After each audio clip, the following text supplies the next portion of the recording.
ہوئے پوچھا آفت صاحب کوئی نیا کلام لکھا ہے، کوئی ناشید لکھی ہے؟ جی ہاں. عرض کی آپ نے فرمایا سناؤ.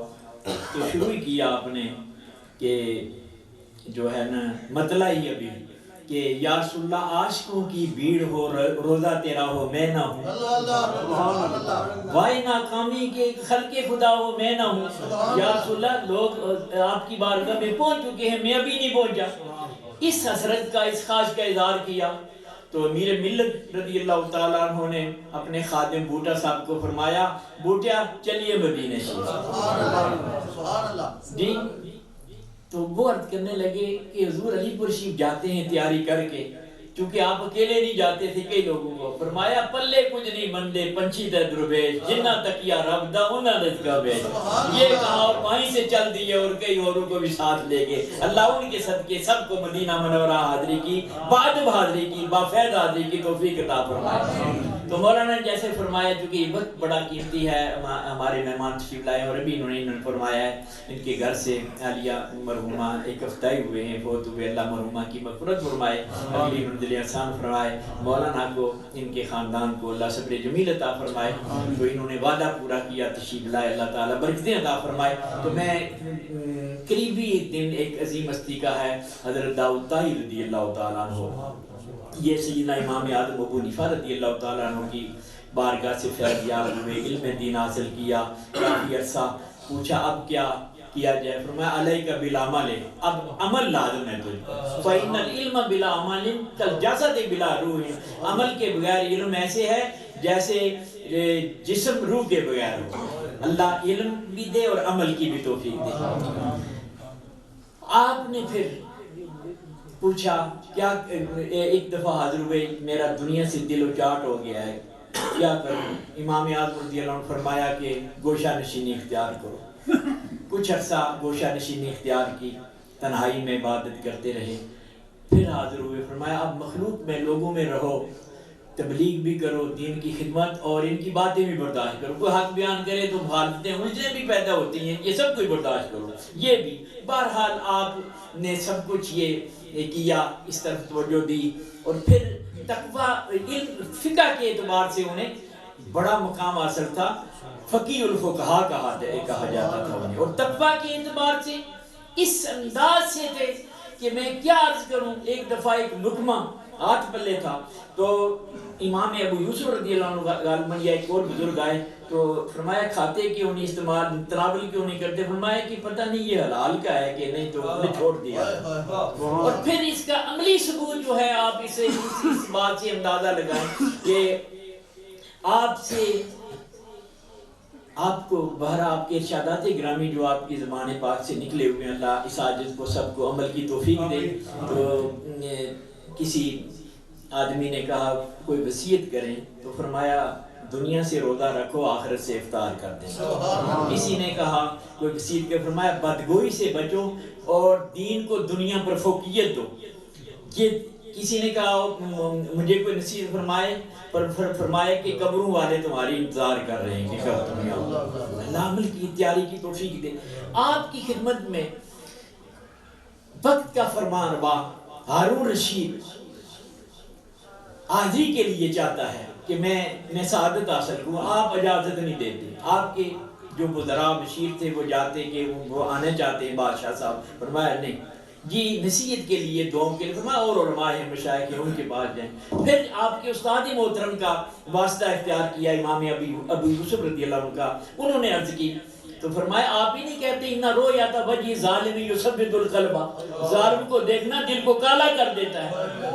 لوگ بادشاہوں کے پیچھے پھرتے ہیں، وہ بادشاہ چاہتے ہیں، آپ اجازت نہیں دیتے. ایسے مستغنی تھے، ایسے درویش تھے، ایسے زائد تھے. اللہ ان کے صدقے کے یہ تقویٰ یہ تو عطا فرمائے. میں آخری بات ان کی چونکہ اتنا وقت نہیں، یہ میں سمجھتا ہوں جو صاحب کا خلوص ہے آپ اہل علاقہ کا، اور یہ محبت کے ساتھ جو ہے یہ پروگرام ہوتا ہے. چودھری صابر حسین صاحب جماعتی بھی اہتمام کرتے رہتے ہیں ایسے ہی امیر ملت رحمۃ اللہ علیہ کے ساتھ. تو آپ پڑھتے سنتے رہتے ہیں، اس لیے زیادہ وقت کی طرف حرج کرنے کی طرف حرج تو نہیں، لیکن اتنا وقت نہیں ہم ان سے سننا چاہتے ہیں. میں آخری بات یہ کہ ایک دن آپ اتنی خوبیوں والے حضرت سیدنا امام جعفر صادق رضی اللہ تعالیٰ عنہ کے پاس آتے ہیں، حضور میرا دل کالا ہو رہا ہے، کوئی نصیحت فرمایا۔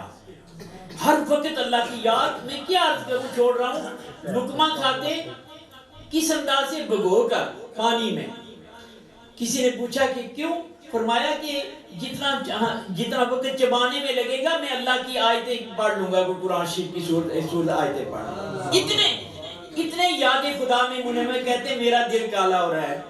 آج دل گناہوں کی وجہ سے کالا ہو جائے، غافل ہو جائے، جو ہے میلا ہو جائے، مردہ ہو جائے، پرواہ نہیں۔ ہاں دل کی تکلیف ہو تو آپریشن کراتے ہیں، تو کاش دل کی جو بیماریاں ہیں ان کی طرف بھی توجہ دیں تاکہ ہماری دنیا آخرت بہتر ہو جائے۔ یہ اتنے پاک ہو کر کہتے ہیں میرا دل کالا ہو رہا ہے، آپ کو نصیب فرمائیں۔ آپ نے فرمایا میں خود ڈر رہا ہوں کہ میں نانا جان کی بارگاہ میں کیسے پیش ہوں گا، میں کامل اتباع نہیں کر سکا۔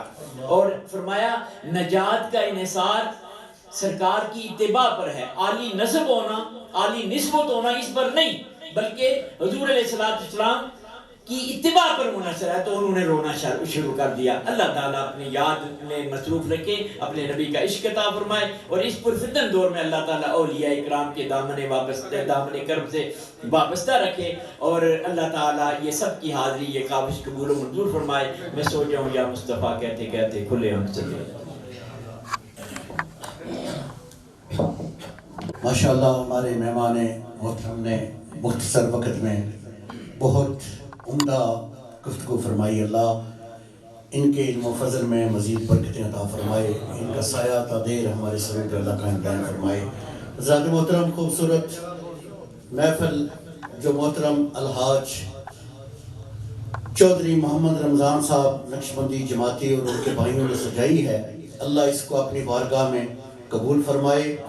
آپ جتنے حضرات دور سے قریب سے آئے ہیں، اللہ سب کا آنا اپنی بارگاہ میں قبول فرمائے۔ اور میں حاجی صاحب کی طرف سے، ان کے برادران کی طرف سے آپ سب حضرات کو خوش آمدید کہتا ہوں۔ اللہ تعالیٰ سب کو اپنی رحمت و برکتوں سے نوازے۔ تو حضرات محترم، اب آج کے ہمارے مہمان خطیب پاکستان مقرر شیریں لسان حضرت مولانا قاری محمد ظہور احمد صاحب چشتی خطیب اعظم گجر خان وہ تشریف لاتے ہیں اور اپنے مواعظ حسنہ سے ہم سب کو مستفید فرماتے ہیں۔ آپ ایک نعرہ لگائیے، نعرہ تکبیر، نعرہ رسالت، جشن عید میلاد النبی، علماء اہل سنت۔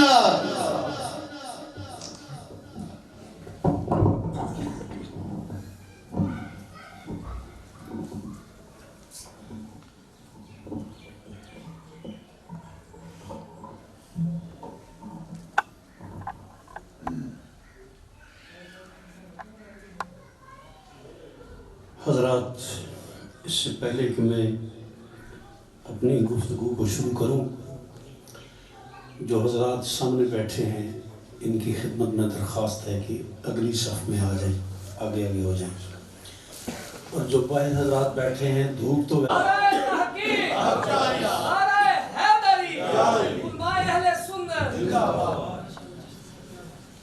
نحمده ونصلي ونسلم على رسوله الكريم،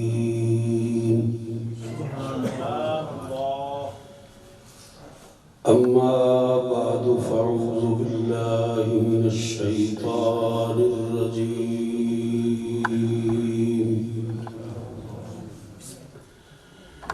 بسم الله الرحمن الرحيم،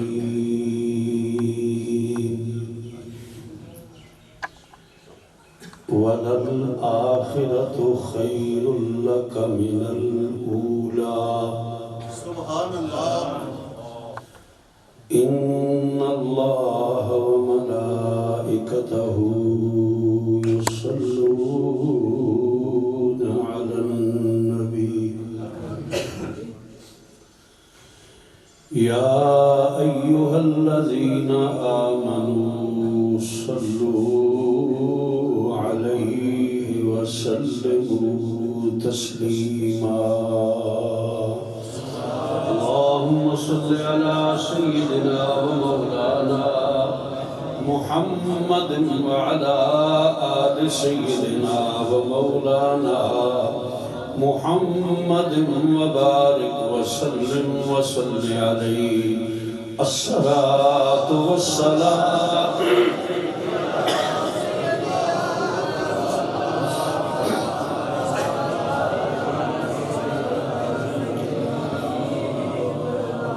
معذرت کے ساتھ گزارش یہ ہے کہ یہ درود شریف جو ہے نا یہ سوائے سنیوں کے کوئی بھی نہیں پڑھتا. یہ درود شریف سوائے سنیوں کے کوئی بھی نہیں پڑھتا. آپ ایسے ڈر ڈر کے پڑھ رہے ہیں شاید میں کوئی علاقہ غیر میں بیٹھا ہوا ہوں. یہ علاقہ غیر نہیں ہے، اپنوں کا علاقہ ہے اور اپنوں میں بیٹھا ہوں، اپنوں کے ساتھ بیٹھا ہوں. اونچی آواز سے تاکہ مسجد گواہ ہو جائے. الصلاۃ والسلام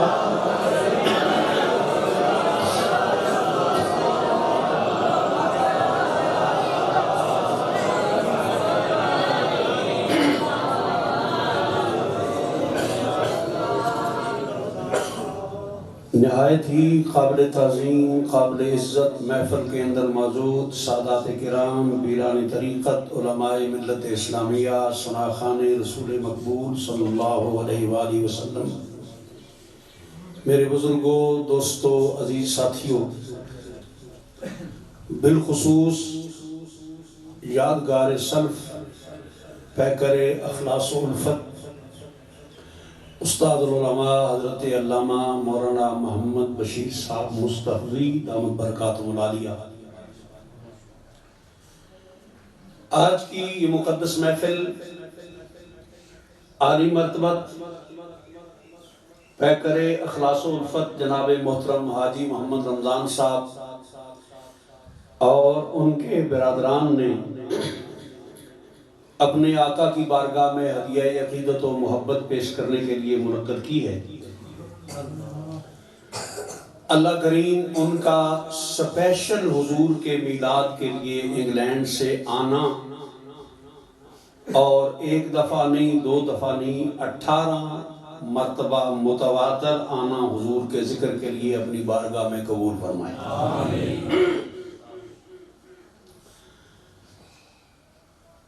میرے علاقے گجرخان کی عظیم شخصیت عالی مرتبت جناب چودھری فضل حسین صاحب مرحوم اور چودھری ولایت صاحب، ان کی فیملی کے افراد، چودھری خالد صاحب، ان کی وساطت سے حاجی رمضان صاحب نے میرے ساتھ رابطہ کیا.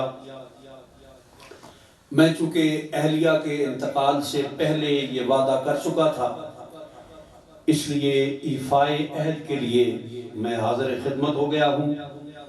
میں حاجی رمضان صاحب کا بھی شکر گزار ہوں اور درمیان میں جو واسطہ ہے چودھری خالد صاحب دوگ چودھریاں والے اور چودھری خالد صاحب تمہ والے جو آج کل آپ کے ہاں رہائش پذیر ہیں، ان سب کا کہ ان کی وساطت سے آپ کی اور میری ملاقات کا ذریعہ اور سبب بنا ہے. گفتگو سے پہلے میں ایک دو درخواستیں عرض کرنا چاہتا ہوں. مہمان سمجھ کے میری باتوں پر توجہ کرنی ہے. حضور کے ثناخان انہوں نے بڑے رنگ آپ کو دکھائے ہیں، تو میرے پاس تو اتنے رنگ نہیں ہیں، میں تو سیدھا سادہ آدمی ہوں. البتہ رنگ سننے کا میں عادی ہوں، سننا میں جانتا ہوں، خود میں رنگ نہیں جانتا. درخواست یہ ہے کہ جس طرح خطاب کرنا، نعت پڑھنا، بیان کرنا ایک فن ہے، اسی طرح سننا بھی ایک فن ہے اور ایک طریقہ ہے. اگر بیان کرنے والا آسمان سے اتار کر کوئی موتی توڑ کے لے آئے اور سننے والوں نے مراقبہ کیا ہوا ہو یا وہ ٹیلی فون کے ساتھ کھیل رہے ہوں، تو بتاؤ اس کے دل پہ کیا گزرے گی جس نے اتنی زحمت کی ہے دور سے چیز لانے کی. میں ایک مثال دیتا ہوں. حاجی رمضان صاحب آئے ہیں، اگر یہ انگلینڈ سے میرے لیے کوئی گفٹ، کوئی تحفہ، یعنی تحفہ مٹی بھی ہو تو تحفہ ہی ہوتا ہے، وہ لے کے آئیں، مجھے کہیں قاری صاحب یہ آپ کے لیے تحفہ لے کے آیا ہوں, تو میں اٹھا کے اس کو نیچے پھینک دوں تو یہ کہیں گے قاری صاحب آپ نے میرے تحفے کی قدر نہیں کی, میں بڑی محبت سے لے کے آیا. تو بیان کرنے والا جو بیان کرتا ہے وہ بڑی محنت سے اور بڑی کوشش سے کرتا ہے, تو اگر اس کی بے توجہی کی جائے تو دل ٹوٹتا ہے. میں درخواست کروں گا کہ اب میں نے آتے ہوئے سب سے پہلے اپنا ٹیلی فون بند کیا ہے, آپ سے درخواست کروں گا کہ ٹیلی فون بند کر دیں, آئیں مدینہ شریف کے ٹیلی فون ملاتے ہیں, اس ٹیلی فون کے وسیلے سے خدا سے رابطہ کرنے کی کوشش کرتے ہیں. ایک دوسری بات یہ ہے کہ محفل میں بیٹھنا, یہ جو ہوتی ہے نا داد, سبحان اللہ, یہ کوئی فارمیلٹی نہیں ہے, اس کی ایک حقیقت ہے, ایک بنیاد ہے. میں زیادہ تفصیل نہیں عرض کرتا, اتنی بات ہے چھوٹا سا بچہ ہو نا تو وہ کوئی اینٹ اٹھا لے یا پتھر اٹھا لے تو آپ کہیں واہ واہ واہ واہ بھائی ماشاءاللہ پتر تو تے کمال کیتا ہے, وہ جانچ آ جاسی میں یار میرے کم دی کوئی قدر ہوئی ہے, میری بات کی کوئی رسپیکٹ ہوئی ہے. یار گل ہے کہ اگر بچہ خوش ہوتا ہے داد تے تو میں تے بچیاں والا ہوں, صرف بچیاں والا نہیں ہے, الحمدللہ میرے پوترے بھی آئے نے, میرے دوتریاں بھی آئے نے. اللہ دا احسان تے کرم ہے کہ علامہ مصطفی صاحب اس وقت کے مجھے جانتے ہیں جب میں 1972, 73, 74 میں کھڑی شریف خطیب رہا ہوں. یہ سارے علاقے میں نے دیکھے ہوئے ہیں. تو اب درخواست یہ ہے کہ میں جتنی دیر بیان کروں گا توجہ کے ساتھ, محبت کے ساتھ اور پیار کے ساتھ جاگ کے میری باتیں سننی ہیں. انشاءاللہ میں یہ ضمانت دیتا ہوں کہ میں کوئی کچی بات نہیں کروں گا, پکا بندہ ہوں, پکی بات کروں گا. اللہ پاک کو پلے باندھنے کی توفیق عطا فرمائے.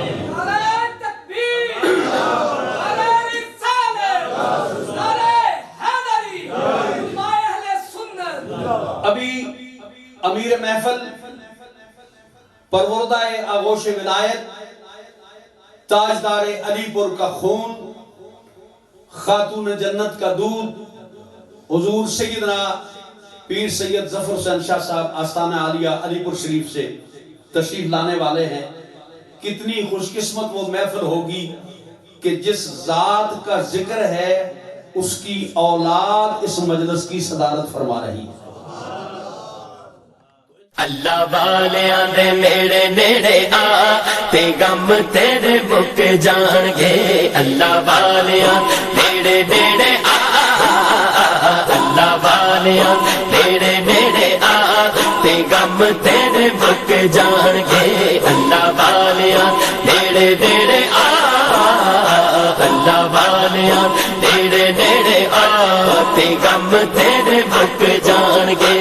بس اللہ اللہ اللہ اللہ اللہ اللہ اللہ اللہ اللہ اللہ اللہ اللہ اللہ اللہ بس اللہ اللہ ورد پکا, بس اللہ اللہ ورد پکا تے غم تیرے مک جان گے. اللہ والیاں نیڑے نیڑے آ تے غم تیرے مک جان گے. چھڈ دے زمانے اتے سبے ہیرا پھیریاں, رب دے علم وچ سبے گلاں تیریاں, رب دے علم وچ سبے گلاں تیریاں. کر توبہ سچے رب نو منا, کر توبہ سچے رب نو منا تے غم تیرے مک جان گے. اللہ والیاں نیڑے نیڑے آ, اللہ والیاں نیڑے نیڑے آ تے غم تیرے مک جان گے. بس اللہ اللہ اللہ اللہ اللہ اللہ اللہ بس اللہ اللہ ورد پکا, بس اللہ اللہ ورد پکا تے غم تیرے مک جان گے. اللہ والیاں نیڑے نیڑے آ تے غم تیرے مک جان گے. تیرا دو جہاناں تے مقام بن جاوے گا, عاشقاں دے